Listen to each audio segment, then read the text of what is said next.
Hello and welcome to Learning Music with Pat. Today I'm going to start off by showing you a couple of fifes, 2 or 3 fifes, and discuss with you what the difference is between a fife and a flute. Now I always call them melody flutes anyway because they play a lot of melodies and they all are kind of similar, but let me show you 2 or 3. I've had them in before. This is a wooden flute and you can see the mouthpiece. I have it on this end. And then you have the tone holes. The tone holes are not all the same size, which is good because what it is, it does try to accommodate what your fingers are. It plays rather well. You have to blow across it, just like any flute. So with your left hand on top and your right hand on the bottom, and there are some significant finger stretches here. So for some people, if you're having trouble with your hands with arthritis, or if you're young and your hands haven't grown to full size, you might have some problems playing it because of that. The tone hole is right here, and you blow across it. And it's good. It's a good instrument. It plays fairly well, and you're not going to be able to see it, but there is on top, I'll show it to you, but I'm sure you're not going to be able to see it. But there is a little block in here. If I take my baton, I can't get down any further than that. Well, why not? It's blocked off because the air has to go all in the same direction to play. If you're playing a recorder or any instrument that has a mouthpiece and you put the mouthpiece in your mouth, then of course it's only going to go one way because you're going to be blowing into it that way. But when you get into a fife or a flute, what's going to happen is that you have to blow across it. Whoop. That's the kind of tone that it gives, and it's good. It's a good little instrument. It's in the key of C, and it plays pretty well. I've used it a lot before, and I do like it. The wooden instruments are nice. They have a unique kind of tone, and they do have some kind of a glaze on them, so they shine a little bit. But this is what it is, with always a block on one end, always the air going in one direction, and as you know, the longer the tube, the deeper the tone. So this is a little fife. I want to pay particular attention to this mouthpiece. It's perfectly round, if you can see it. It's a perfectly round mouth. It's a hole, and it's perfectly round, and it's not built up around the sides at all like the flute is. So that's one example of a wooden flute. It's actually a fife, but you know, if you look in a magazine and you're going to buy something, it's going to say it's a flute or it's going to say it's a fife. If it's a fife, then it has that round hole that you blow across, and the flute has it too, except the flute mouthpiece is built up. Now here's another one. This one was made in Massachusetts. It was given to me by a friend of mine.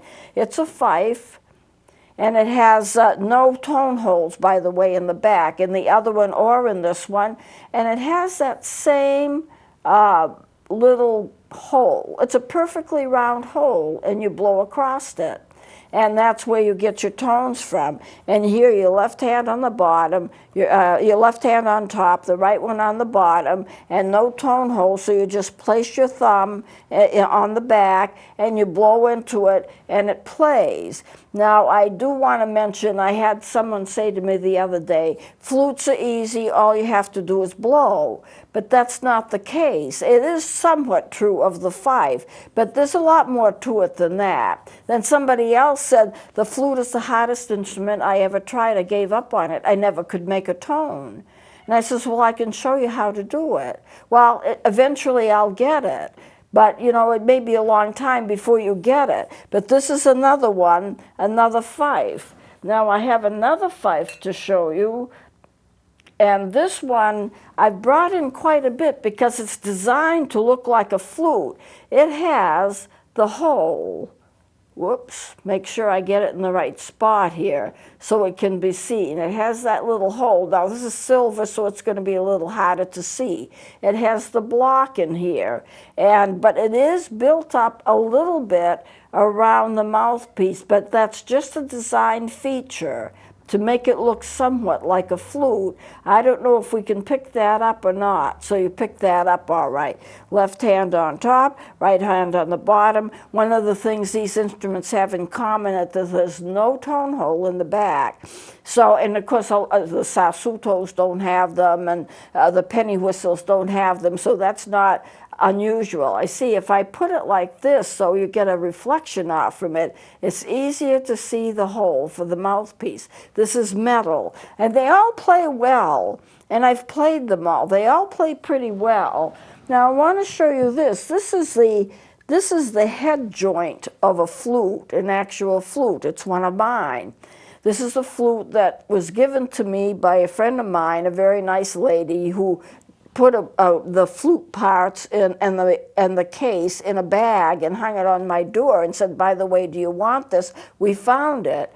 And it's in terrible shape. The instrument is in terrible shape. I don't know if it's repairable or not, but somebody did a job on it. Even the case has been sawed off. And that should never be done. But at any rate, I think if it might have a little repair that you could play it some, but take a look at it. This hole, it's not a perfect hole. It's more or less oblong. It looks a little bit squarish. If we can pick up on that, it looks a little bit squarish. And it's built up. Notice how it's built up. All around it, twisted around the same thing. It's built up. And that's just the way they're made. And there's a little bit more of the metal on this side than there is on this side. But this is the side that you would put next to your mouth, right underneath your lips. This one is, I wasn't sure whether I could make it sound or not because it isn't in very good shape. The cap is missing.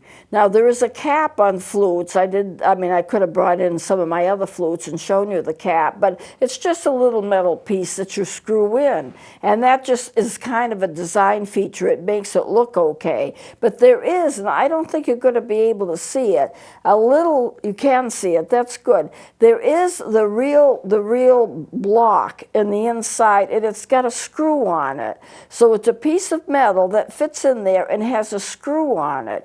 And then you take the cap and you put it in and you screw it in. It just makes sure that the air goes in one direction, because if you're just blowing across, the air's going to go in both directions if it can.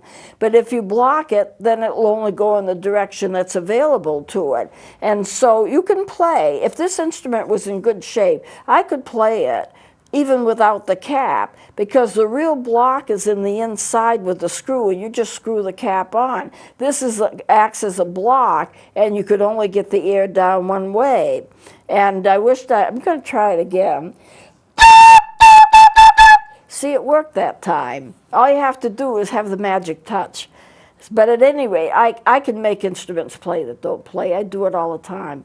But on the other hand, you don't want to do anything that's going to cause harm to the instrument. But this does work. Now, the instrument itself is in such bad shape. None of the keys really work.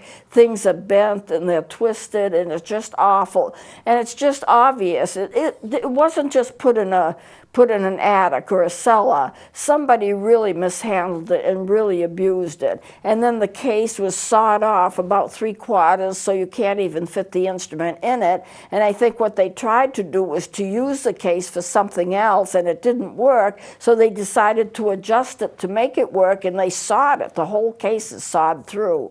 So, I mean, it just irritates me that an instrument would ever be treated like that. But you can see the difference between the flute and the fifes. The fifes have a hole, which I've shown you, but I'll show you again. The fifes have a hole, perfectly round hole that's used as a mouthpiece, and you do blow across it. The flute, you blow across it, but it's all built up.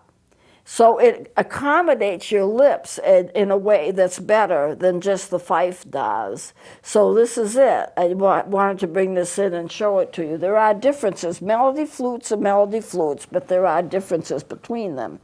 Now, going on to this, I want to review some timing with you because I want to get into 16th notes, and we haven't done 16th notes before. So I want to get into 16th notes. So I'm going to do some chart work, and then I'm going to play, hopefully I'll have time, play a song that I wrote, making use of the quarters, the eighths, the 16th, and so forth. So let's look at this chart right here. This is just a review of timing. All right, this is a whole note.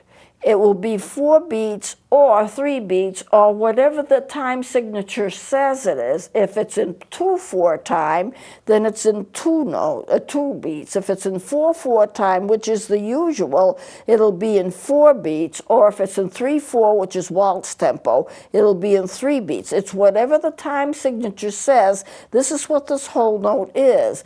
You can split it in half and get 2 half notes. 2 half notes, and usually they're 2 beats each if it's 4/4 time. Half notes, 2 beats each, and you notice that this is not colored in. Now, let me just divert myself a little bit here. If you have a whole note or half notes, those are clear. This is the body of the note. For the quarter notes, they're colored in. This is the body of the notes. And when you start getting lines, which you will starting with quarter notes, that's going to be the stem. So you get the body and the stem. Now looking down here, you start having lines across. Those are flags. So you have the body, the stem, and the flags. So the quarter notes are 1 beat each, and then if you split the quarter note in half, you get an 8th note. Music can be very mathematical. So here are the 8th notes. They have the body, the stem, and the flag. Now if you notice over here, they can be written in different ways. I can write it up and attach the flag. I can put the stem down and attach the flag. It can be written in many ways, but as long as there is a stem on it and that little addition to that stem, that little addition is going to be the flag. So this line here is a flag for all of these notes. They're all 8th notes. And even though they don't all have individual flags on them, the line represents the flag for all of them. Now in 3/4 time, the whole note is worth 3 beats. In order to get 3 beats from a half note is usually 2 beats, so you add a dot. A dot gives you 1/2 of the value of that note. 1/2 of the value of 2 is 1, so you add 1 to the value of that note and you get 3, so that's 3. Quarter notes, 1 beat. And then you see if it's 3 time, quarter notes, you would have 3 to a measure if it's 3/4 time. And then you have the 8th notes, 1 and 2 and 3 and. So it's a half of the quarter. Now this is rudimentary, I guess.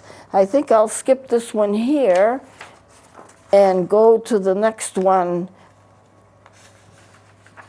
Yeah, this is the one I want to see next. So I'm reviewing a little, 4 beats, 2 beats each, 1 beat each, but you know that's all equivalent to 4. These 2 added together are equivalent to 4. This is 4. Then you have the 8th notes, and the way that you count them, since the 8th note is half of the quarter note, you count it 1 and 2 and 3 and 4 and. But now we get to what I'm interested in, the 16th notes. We've not done anything with 16th notes. 16th notes have 2 flags. If I'm going to write it in a different way, here's the body of the note, here's the stem of the note, and then these 2 are the flags. I can write it down. It doesn't matter however you write it. It's still going to be worth the same amount. So you have 16th notes. Now, there are 4 notes to a beat.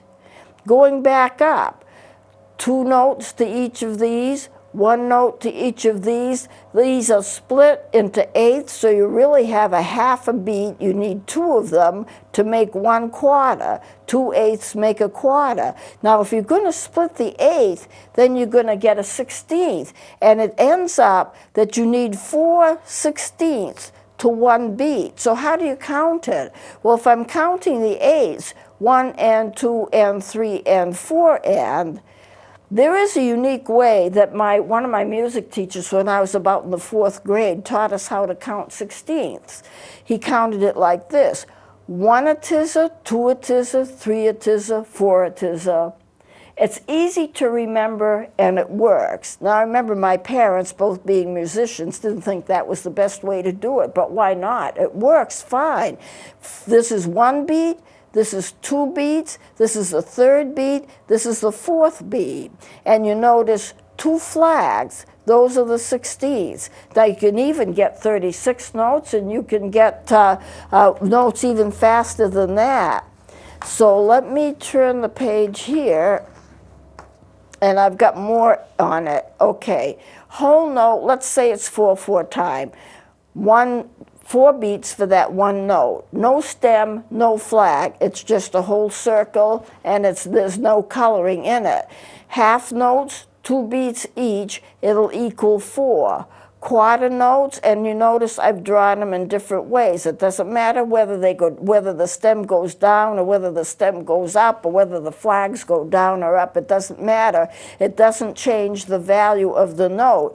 And here are the eighth notes: 1 and 2 and 3 and 4 and. Now we have the 16ths. All right, so a 16th note is half of an eighth. So you need 2 16th notes to equal 1/8. You just keep cutting it in half all the time. So I just drew these out. This would be the note down with the note body, the stem, and the 2 flags. Here's the note body, it goes, and the stem goes up, 2 flags. Or you can write it usually 4 at a time, although you can write less than 4 at a time, but usually that's the way it is. Note body, the stems all go up, and the 2 flags, instead of 1 flag like here, you've got 2. I have one section here written down, one section ended up. Now, in addition to that, and we're not really going to get into it, but I just want to show it to you so you'll know, you can get 32nd notes in which you split the 16th in half, and 2 32nd notes equals 1/16. So you're just cutting it in half. There are 3 flags, and I've written a note down here: the note body, the stem, and 3 flags. The note body, the stem goes up, 3 flags. And when you have it with lines across, there are 3 lines, but that's not the end of it either. You can also have 64th notes. 64th notes have 4 flags. 1, 2, 3, 4. In the same way, the note body, the stem, 4 flags. The note body, the stem, 4 flags. And here you have 4 flags written across. Now, you would normally not use your 32nd or 64th notes unless you have very advanced music to play. I mean, I've seen it, I've played it, and all of that. But for most people, the most they get through is the 16ths. And I'm not planning to get into this at all, but I do want to show it to you. I think one of the problems with people who are taking lessons is they don't get shown this stuff. They know how to play the instrument, they know how to blow it, they know how to finger it, but you're never taught other things just to get the fullness of what music really is. So that's a kind of a review on time. And let's see, I think I'm going to skip this. And I want to go into some fingerings with you, some extra fingerings with you. With the recorders, you know how to play that B-A-G-F-E-D. And then from B to C, you lift that up, and C to D, you lift that up. But what about C sharp? All right, here's your C, and your C sharp are these 2 fingers, nothing else.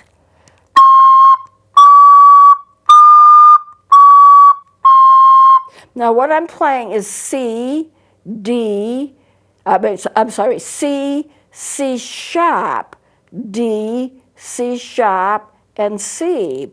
If I go from G to C,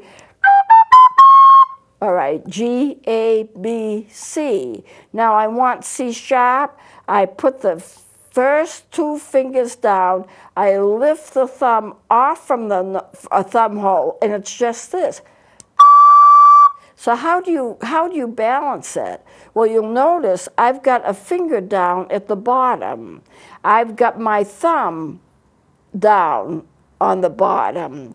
And I could put my thumb down here, but it would be awkward. So my mouth, my right thumb, and my little pinky, that's balancing it. I'm not using my thumb of my left hand at all, and I'm still holding it. It's not dropping on me, but it'll be more secure, of course, when I get it in my mouth. So G, A, B, C. C sharp, finger down, thumb off.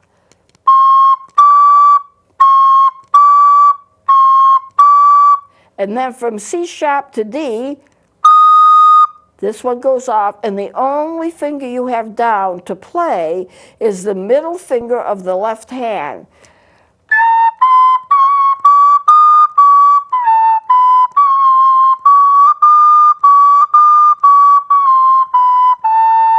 That's the way that it goes. Now, I want to show that to you because some of the music that I'm writing makes use of that. Now, the other thing I want to show you is the F sharp. If you play an F, this is a Baroque instrument, so when I play an F, I've got to put that extra finger down to get the best pitch. So it doesn't make much difference, but it makes a little difference in the pitch. What if I want an F sharp?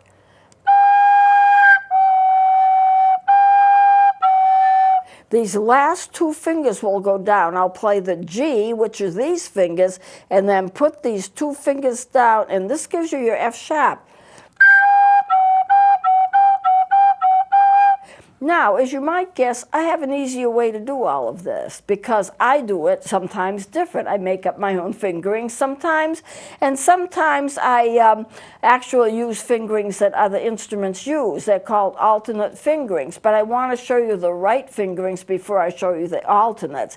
Now, what's the danger of using the alternates? No danger at all, as long as the instrument can handle it and it's in pitch. For that F sharp, instead of going, I just use the middle finger. There is a little difference in pitch, but not a lot.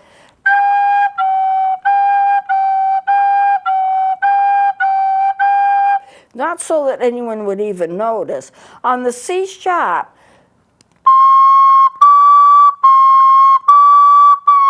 the usual way, what I do when I play a C sharp, I just lift it up. Instead of going, which is the correct way, and I leave the thumb hole on when I do that. And that's the way the saxophones do it. That's the way I do it. It's a little easier, I think, but that depends upon what you're playing. When you can and it's easier to use the normal regular fingerings, that's what I always do. But sometimes if you're playing something fast, and I'm used to playing other instruments, I'm used to the saxophones and the flutes and so forth, the regular instruments, and so sometimes I use the same fingering. If I'm going to go from a G to a C sharp, now I went to a D.